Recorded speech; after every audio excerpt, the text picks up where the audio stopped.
যে মানুষগুলো উপস্থিত রয়েছেন তারা আমার ২৪-এর অভ্যুত্থানের সহযোদ্ধা।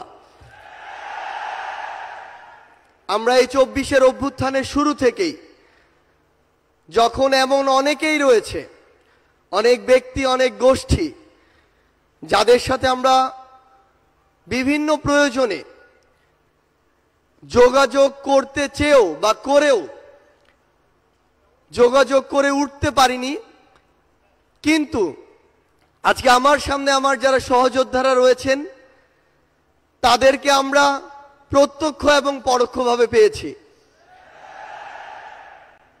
এই অভ্যুত্থানের রাজপথে থাকা, পরামর্শ দেওয়া, গুরুত্বপূর্ণ পদক্ষেপে সহযোদ্ধার মতো ভূমিকায় থাকার কাজগুলো করেছিল বাংলাদেশ ইসলামী ছাত্র শিবির।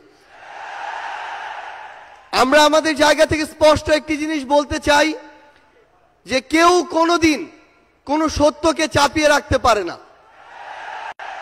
সত্য প্রকাশিত হওয়ার সময়ের শুধু অপেক্ষা। আমরা আমাদের জায়গা থেকে মনে করি যে বাংলাদেশ ইসলামী ছাত্র শিবির সহ বাংলাদেশের এমন অনেক গুরুত্বপূর্ণ ব্যক্তি ছিল, সংগঠন ছিল, যাদেরকে এই খুনি শেখ হাসিনা বাংলাদেশে, এই স্বাধীন দেশে বেঁচে থাকাটা তাদের জন্য দুঃসাধ্য করে রেখেছিল।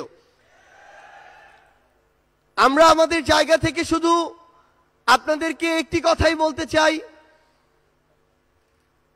খুনি শেখ হাসিনা যেভাবে আপনাদেরকে সহ অনেককেই রিপ্রেজেন্ট করার চেষ্টা করেছিল, বাংলাদেশের বর্তমান প্রজন্ম সেটিকে কিন্তু বিশ্বাস করে না।